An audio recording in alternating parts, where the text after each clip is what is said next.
This is a production by One and All Media. For more, head to oneandall.media.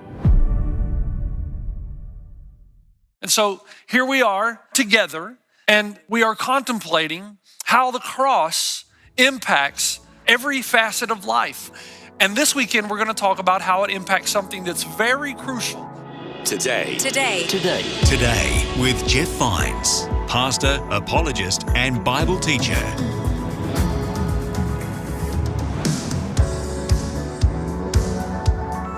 On this episode of Today with Jeff Vines, we have another message from the series called The Cross Before Me. If you miss any, you can find all messages in this series wherever you listen to podcasts. Here's Pastor Jeff to begin today's message.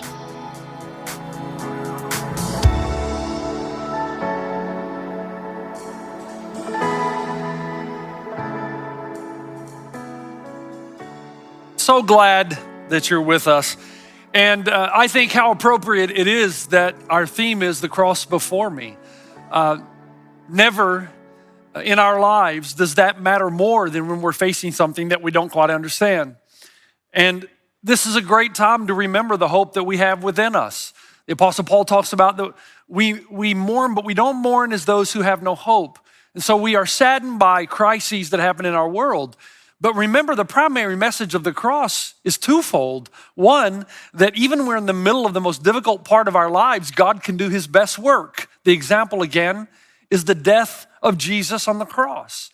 And second, that there is a power that is associated with that God enables us to see things that we ordinarily cannot see unless something happens around our lives and our everyday living that kind of starts to disassemble any worldview that we have that will not maintain its integrity under the scrutiny of real life.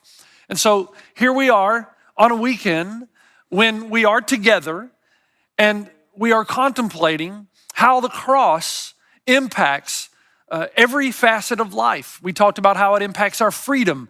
And this weekend, we're going to talk about how it impacts something that's very crucial. And I'm hoping that there are people who will open their eyes perhaps for the first time, because for the first time in a long time, they've not been contemplating the depth of the soul and the meaning of life. There's just something about crisis that forces us into that kind of predicament. And as we do that, I want to turn our minds to the reality that there is something we need that's even greater than physical health. And your soul knows that. You know, the Bible talks about that we are made up of body and spirit. And your spirit knows that there's something that you need more than physical health, because eventually everyone loses the battle to decay and disintegration of the body. So there has to be something. In order for us to have a peace that passes all understanding in difficult times, there has to be something in us that knows that we are eternal, that there is a disease or a kingdom rather, that no disease could ever reach, that there's a kingdom that is unshakable. Now, the point is then, what is it about the cross as we move forward in the series that helps us to know there's a bigger need, a greater need than the physical body? And that doesn't mean we don't care about the physical body. We are praying for those who are suffering right now. We pray, we do mourn, but at the same time, we are reminded that we do have a kingdom that is unshakable, and we all want to be part of that kingdom. And if there's a God who truly loves us, then he's going to do whatever he has to open our eyes to the reality of that kingdom and do what is necessary to embrace us so that we may be part of it. And so I want to take us on a little journey, a little trip. And I've said before that tension is the best way to learn truths that have great depth. If I just become an information dispenser, that's not going to create a lot of deep learning. We must go through a journey. We must have tension. And that's what I want to do, is I take you toward the cross, which is the only worldview that will deal with your primary issue, my primary issue, our primary issue, which is guilt. The guilt and the shame that we all encounter through the circumstances of life. In 1960, the Israeli Mossad masterminded one of history's most incredible feats when it tracked down Adolf Eichmann. Eichmann signified terror to millions. He was a major organizer of the Holocaust. he was responsible for the deaths of tens of thousands of people, many of whom were children. He was the one responsible for concocting the final solution to the question, what are we to do with the Jews? And his idea was annihilation and genocide. And so the Israeli Mossad in 1960, with the help of Peter Malkin, they were able to track him down living in Argentina in South America, where many of the Jews, or the Gentiles rather, the men and the women who were operating within the Third Reich had escaped somehow to South America. They were very much welcome there. And so they were able to track down Eichmann in his home in Argentina, and Peter Malkin would sit across the road in a borrowed car and watch the movements of Eichmann every day to try to figure out the exact time when they could take him, arrest him with very little publicity, and ultimately take him back to trial. Malkin writes that he watches from across the street day after day, and that Eichmann goes to work at the same time every morning, returns the same time every night at around 6 p.m. And every time he returns home, there's a little blonde-haired, blue-eyed boy, 6 years old, 7 years old, that would greet him, Eichmann's own son. And he would throw his arms up in the air and say, hello, Daddy, and there would be this embrace, this love, and this tenderness. Malkin would watch that because many of Malkin's family were killed under Eichmann's regime. In fact, Malkin had lost his own 6-year-old nephew. And so he watches and he tries to answer the question, how is it that someone who is so callous and so cavalier toward life and who's responsible for tens of thousands of deaths in the gas ovens, little children, be capable of such emotion to share moments of intimacy with his own 6-year-old son? Malkin struggled with this, especially as he looked at the young boy, similar age, similar looks, similar sweetness. Well, finally, when the moment was right, with one phrase, un momentito, señor, they caught Eichmann off guard, dragged him into a waiting car, and you know the rest of the story. He was taken to trial and executed. But before the execution, Malkin had a moment with Eichmann. And he said to Eichmann, I just have to know, how is it that someone who's so responsible for the atrocities of the Holocaust, who's responsible for the deaths of so many young children in gas ovens, is capable of showing affection to his own son when you are responsible for the death of my nephew? And Eichmann looked at Malkin and said without delay, well, your nephew was Jewish, wasn't he? Malkin sat there stunned. And he noticed there was absolutely no guilt, no remorse, as if what he had done was perfectly legitimate. And Malkin thought of Eichmann, how is this possible? How is it possible for a human being to commit those kind of atrocities and have no guilt and no shame and no remorse? Now, as you contemplate that, I think it's good to ask a few questions. The first is this: is guilt a good thing? The popular view today is no, it's not a good thing because it robs you of your life. It's attached to subjective ideas that were forced upon you by your community or by your parents or by society to manipulate you to do what they want you to do. So basically, the popular idea is rid yourself of all shame and guilt and you will be happy. My response would be, really? So guilt, as we are told, is just a feeling that we all have that is unattached to any kind of objective morality. You might say yes. Then my next question will be, well, if that's what you believe, then how can you be accusatory to Eichmann? Perhaps his feelings are just different from yours. What makes your feelings any better than his if it's not attached to any objective moral law? And some of you say, no, it is attached to objective morality. Then my next question would be, okay, what is that objective morality? What is the law that we all believe in to which our feelings must conform? And whatever that law is, it must be immutable or unchanging. It must transcend culture and social popularities. And if our feelings get out of whack and they don't conform to an objective morality, then what we end up doing is creating monsters like Eichmann. Adolf Hitler knew this better than anybody else. He said, I want to raise a generation of young people devoid of a conscience, imperious, relentless, and cruel. He knew the only way he could get an entire generation to commit these atrocities was to remove the idea of guilt and shame, and then he could create a generation of monsters. No one understood that better than him. Remove God, remove guilt, create a whole generation devoid of conscience. Now, why is this important? Because guilt is not a bad thing. It is an intrinsic deterrent to evil. It is a warning device that something is wrong that needs to be repaired. When I was a little boy, my father would take us fishing, and I never got to do the fishing, just my father and my older brother. And my father would give me the designation of finding the worms that they could put on the hook to catch the trout in the free-flowing rivers. For the first couple years, it took me a long time to find the worms. And then one day I discovered that, man, all you had to do is go over to the riverbed and overturn the rocks. And underneath the rocks, it was like a worm convention. And I could collect enough worms within 3 to 5 minutes. I would take them over to my father. Psychologists today tell us that almost every dis-ease in the human spirit is related to what lies under the rocks of your life. And if you had the courage to pull up those rocks, then you would find little guilt worms everywhere. Look under your anger. What would you find? Look under your bitterness. Look under your anxiety. Look under your inability to take criticism. In fact, psychologists tell us this.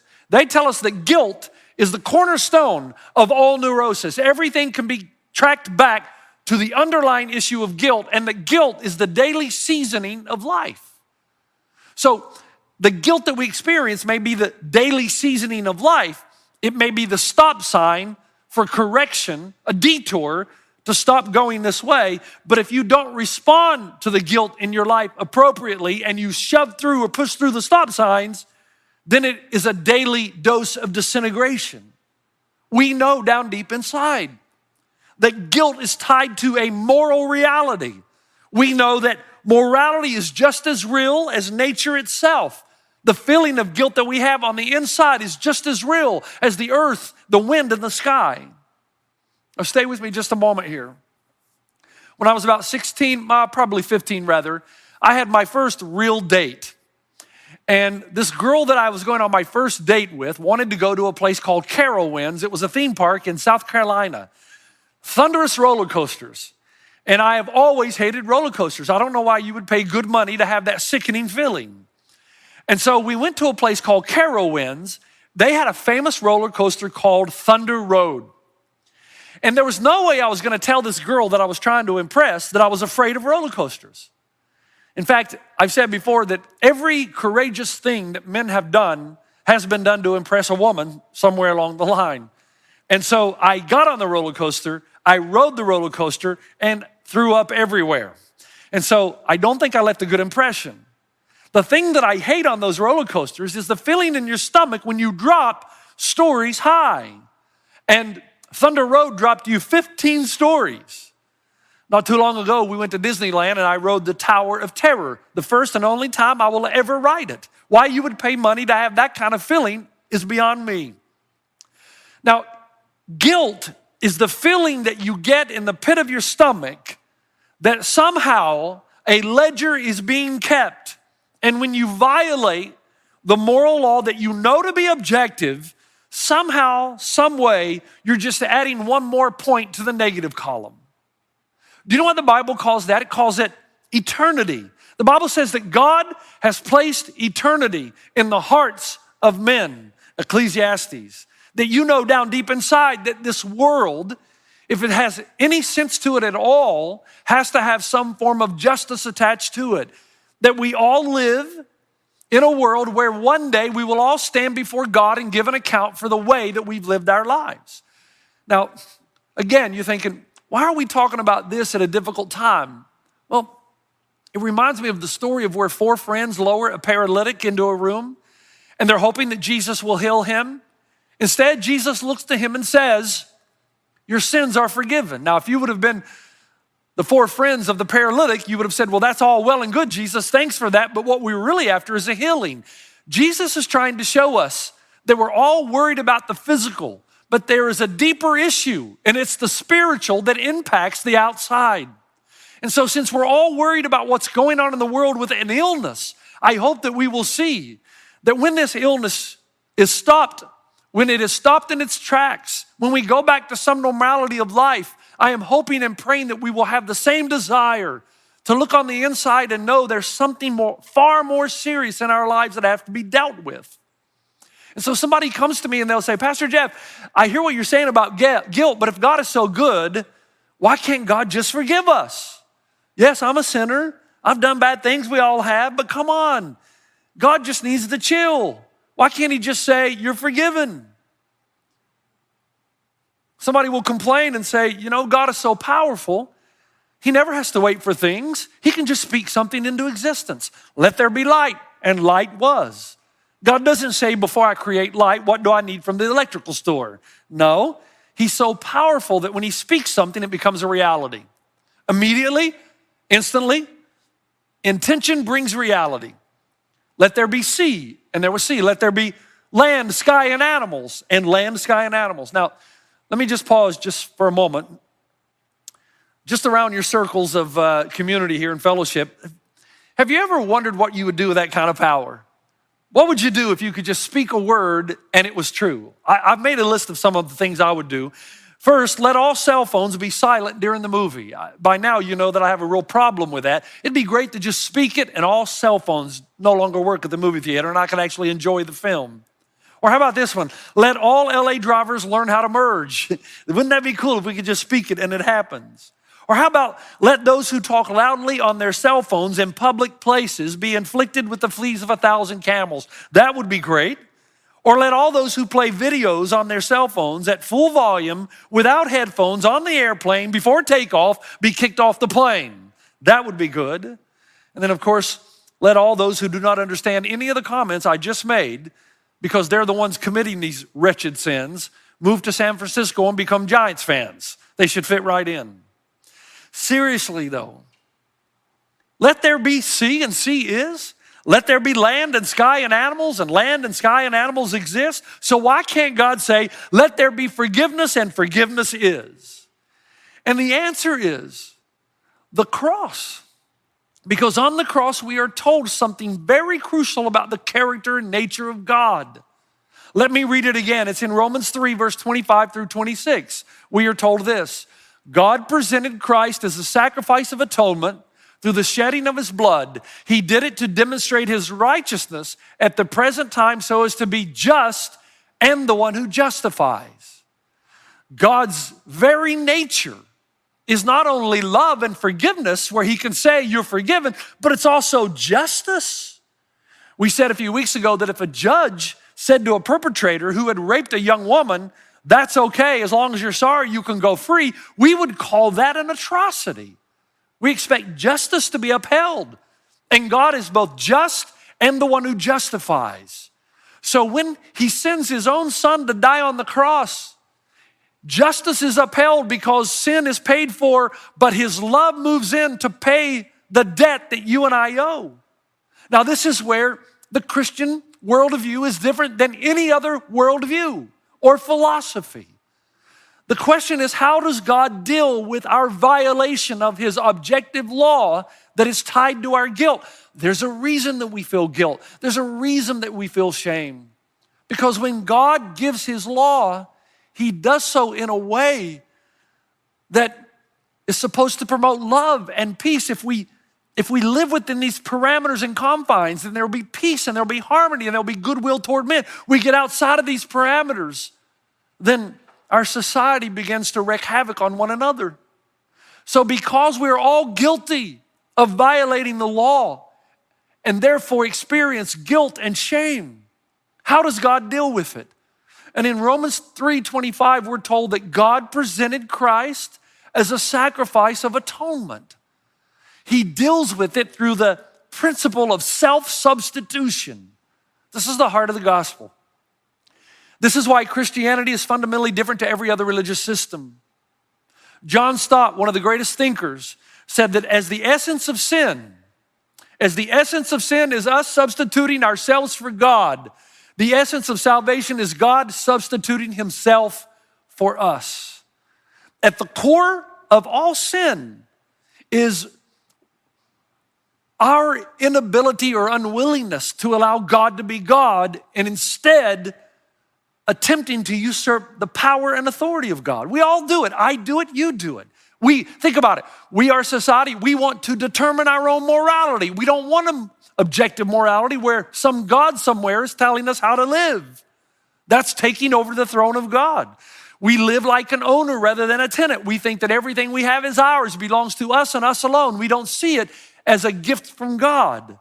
We live lives of egocentrism. We think the world evolves around us and what we want and our needs, rather around God and His calling on our life to be the people on planet Earth that would bring peace and love and joy by self-sacrifice and generosity. All of us, I do, you do, we fight the temptation to be in control. Submission is difficult for all of us. And that in itself is the foundation for all sin. Think about it. We even come up with our own religion. And we have talked about this often. It's the gospel of morality. It's the chart that we've used so many times before.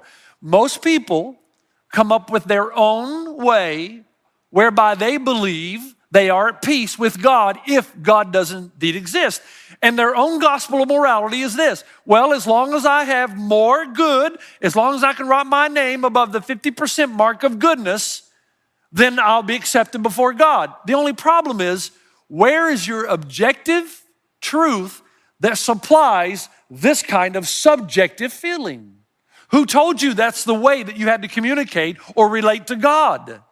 Because the Bible teaches that God is 100% holy and pure and righteous. And if this is the way you choose to relate to Him, which would be a bad call on your part, but if that's the way you choose to relate to God by law, then you would have to be 100% good, and no one is.